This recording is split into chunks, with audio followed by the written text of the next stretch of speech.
Avant de vous livrer les 110 chevaux de la Xara HDI, nous les avons dressés. Si je vous ai montré cette publicité avec le Dash Shifter, c'est pas pour rien, c'est quand même hyper étonnant de voir que Citroën a fait appel à ce T'Égérie des années 2000 pour en faire justement l'égérie d'une voiture au design, on va dire, assez classique. On se poserait la question de savoir si Citroën ne voulait pas en quelque sorte compenser le manque de sex appeal de la Xara.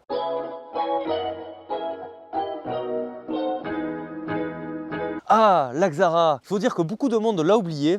C'est sûr que son design, c'était pas le design le plus clivant. Nous sommes à une époque où Citroën se cherchait un petit peu en termes de design. Après une ZX relativement sobre, une Saxo qui est vraiment dans la même veine, cette Xara finalement est dans la continuité de ce que Citroën savait faire. Pour moi, c'est pas la meilleure période de l'histoire de Citroën. Malgré tout, il y a du bon parce qu'elle hérite du châssis, ma foi, assez sympathique de la ZX qui fut aussi partagée avec la 306. Et vous allez voir qu'à la conduite, c'est vraiment pas dégueu. Au volant de cette Xara, il n'y a rien à dire quoi. C'est une voiture que l'on peut envisager au quotidien avec grand plaisir. Pourquoi? Parce qu'elle hérite donc de ce fameux train arrière de la ZX qui était vraiment très efficace. Et d'ailleurs, il fait très chaud, on peut baisser le chauffage. Il n'y a pas de rapport, mais c'est juste qu'il fait très chaud quoi. Moi, vous savez, je suis plus type essence. Mais je trouve qu'il y a quand même pas mal d'avantages à rouler en diesel. La consommation, là on a quelque chose de vraiment très coupleux. Après ici bien sûr on va pas chercher du sport. Si vous voulez du sport, vous allez en trouver avec la Xara VTS qui hérite donc du bloc encore une fois de la ZX, de la 306 S16. Et là je peux vous dire que vraiment vous allez avoir du sport. Là on est vers Saint-André de Cubzac pour ceux qui connaissent. Vous vous rendez compte un peu tout ce qu'on brave. Donc un grand merci à Car Industries qui est ici. Voilà. Bonjour. Merci à toi. Et si vous voulez le suivre, donc principalement sur Instagram et TikTok, c'est ça? Ouais, exactement. Voilà, Cars Industries, tous les liens seront dans la description. Allez, un peu de sport.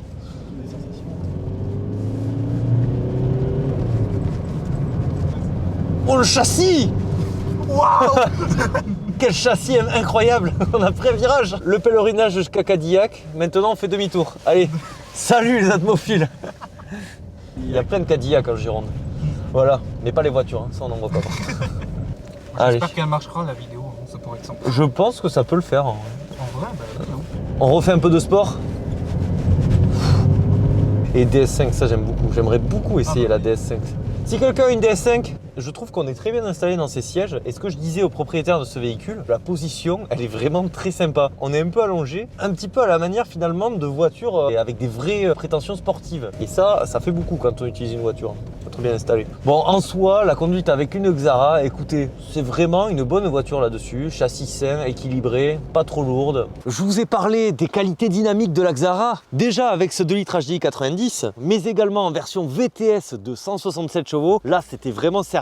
Mais il y a eu mieux, il y a eu même bien mieux. C'est vrai que j'ai pas trop l'habitude d'en parler sur la chaîne, de personnalités du monde de l'automobile, mais comment ne pas évoquer Monsieur Sébastien Loeb, la légende ultime pour moi. Ce mec-là, c'est la perfection dans le monde automobile, hein. C'est incroyable. Ce Sébastien Loeb, il a fait un petit peu de WRC, je sais pas si vous savez, et ses premiers vrais faits d'armes marquants, ça a été au volant d'une Xara. Donc la Xara, moi c'est vraiment peut-être la voiture qui m'a le plus marqué durant mon enfance. Beaucoup parlent de Subaru, il y avait aussi la Ford Focus, les premières là qui étaient assez emblématiques, mais pour moi vraiment celle qui m'a le plus marqué, je pense que c'est la première Xara, ainsi que la première C4 de Loeb. Et Loeb, c'était tellement un monstre qu'il a gagné le championnat du monde des rallyes en 2004, 2005 et 2006, et a permis à Citroën de remporter également ce championnat du monde en 2003, 2004 et 2005. Et puis ça, c'est que le début, hein, parce que là on parle de Xara, parce que si on parlait de la première C4, il en a gagné d'autres, et puis encore après, et puis encore aujourd'hui. Ce mec c'est fou. Mais cette Xara, elle n'a pas non plus existé que dans le championnat du monde WRC. Il y avait aussi une certaine Xara, je pense que certains d'entre vous doivent la connaître, notamment grâce aux jeux vidéo Gran Turismo, c'était la Xara Kit Car. 299 chevaux, 960 kg. Autant vous dire que le rapport poids-puissance,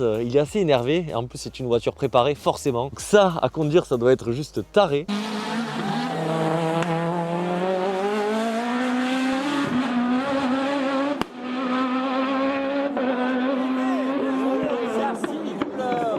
Bref, on est à un moment où vraiment Citroën s'illustrait dans les sports mécaniques et je trouve ça dommage qu'ils aient pas un petit peu plus profité de cette notoriété pour en faire des gammes sportives pertinentes. Pour ce véhicule, ça s'est bien passé, mais durant toutes les années 2000, ils étaient indiscutables dans le sport auto. Mais malgré tout, mis à part une timide C2 VTS et une C4 VTS qui est sympathique, mais qui est pas non plus complètement radicale, je trouve que ça manque d'un véhicule qui aurait pu vraiment un petit peu mettre tout le monde d'accord, que ce soit en rallye, comme celle-ci, mais voilà, aussi en termes de véhicule de série. série. Ils auraient pu bien marquer le coup et ils l'ont pas fait, c'est dommage. C'est le début du Citroën qu'on connaît. Maintenant, Citroën ne fait plus aucun dérivé sportif de série. La C3 la plus puissante, elle doit faire quoi, 110 chevaux? C'est vraiment dommage, surtout que de son côté, Peugeot a quand même continué à sortir des variantes un petit peu sport. Je pense au PSE. On le répétera jamais assez, mais la fusion Peugeot-Citroën, elle a fait du bien, mais elle a aussi fait beaucoup de mal pour cette marque mythique au chevron.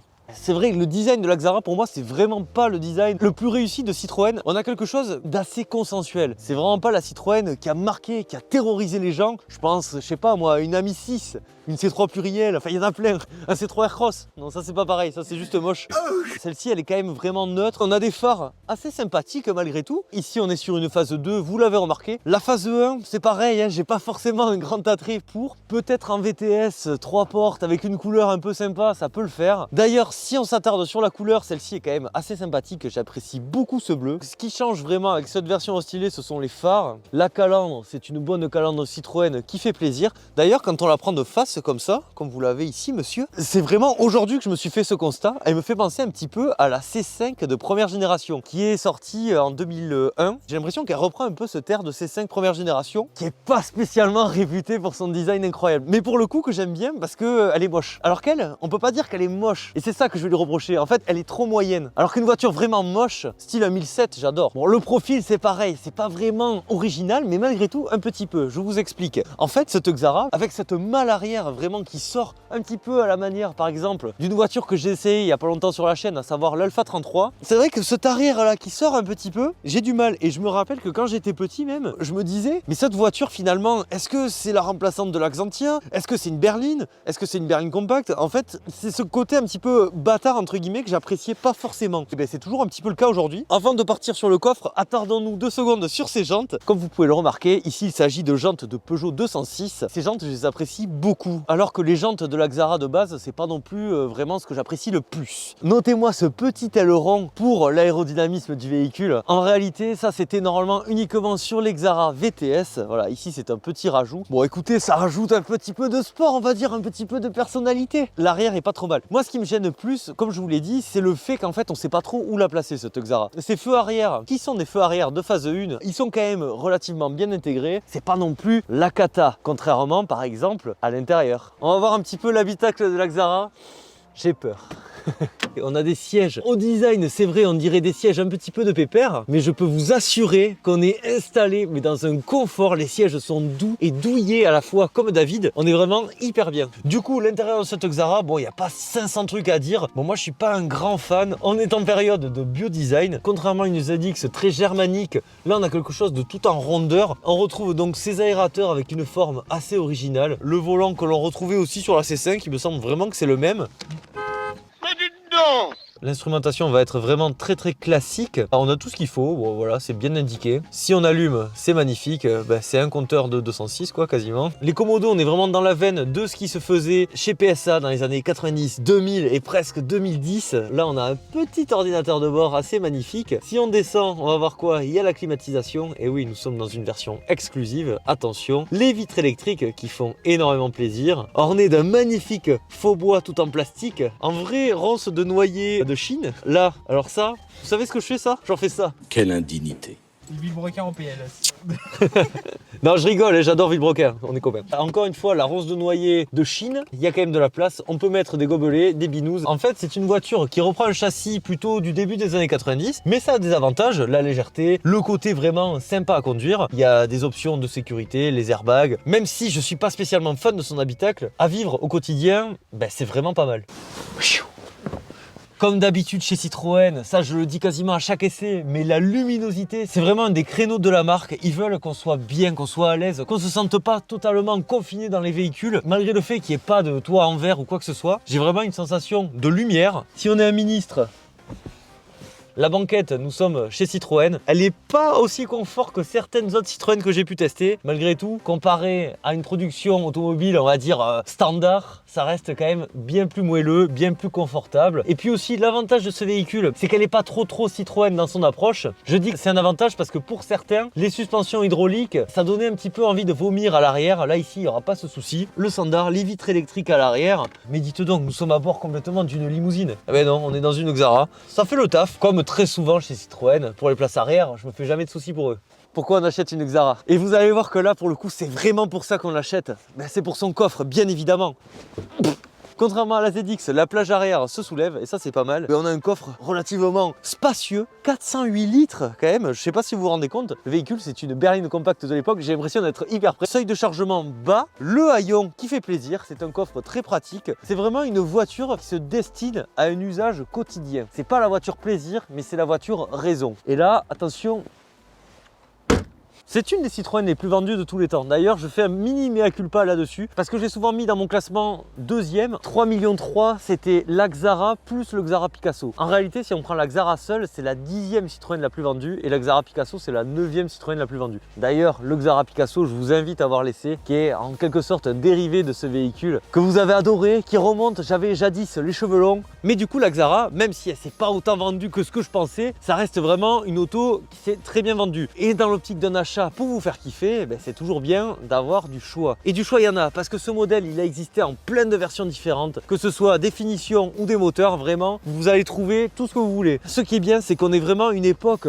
où PSA faisait des blocs solides, que ce soit en essence ou en diesel, donc il n'y a pas forcément de mauvais choix. Si vous habitez hors ZFE, je ne peux que vous conseiller ce moteur, voilà, le fameux 2 litres HDI 90, vraiment un des moteurs légendaires, qui se montre coupleux, solide, sobre par rapport à l'époque où il est sorti. Il n'a pas de défaut ce moteur. La version 110 est aussi recommandable. Ensuite, si vous êtes en zone un petit peu plus tendue entre guillemets, les versions essence sont aussi recommandables. Je pense par exemple à la 1,6 litre TU 110 chevaux, voilà, le fameux, celui-là je l'aime beaucoup. Je l'aurais voulu l'avoir sur 1007, je l'ai pas eu. Et dans une optique de collection, bien évidemment, pensez à opter pour la VTS. Si vous n'êtes pas allergique au look de la Xara, qui est quand même un petit peu original, par exemple comparé à une 306, les courses c'est quand même beaucoup moins élevé, alors que fondamentalement c'est la même voiture. Bon, au final, alors la Xara, est-ce que c'est une bonne voiture? Bah oui, c'est même une excellente voiture, voilà. De mon côté, je suis un petit peu réservé parce que je suis un passionné automobile et en plus de ça, un passionné Citroën. Et c'est vrai que c'est pas celle qui transpire le plus l'ADN Citroën. Mais si on nommait ce défaut, qui est un défaut pour moi, mais qui ne l'est pas forcément pour vous, cette voiture, elle a tout pour plaire. C'est vraiment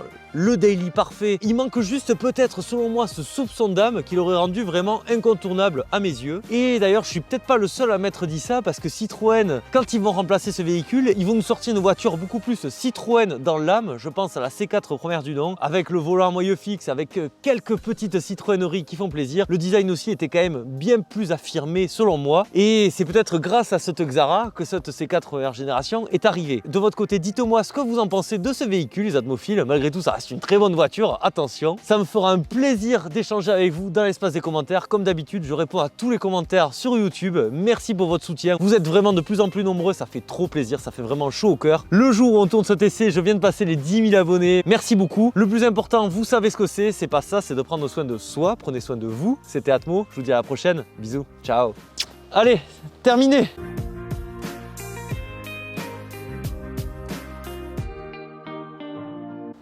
Ouais. Attends. Vous voyez Jacques en gros plan là?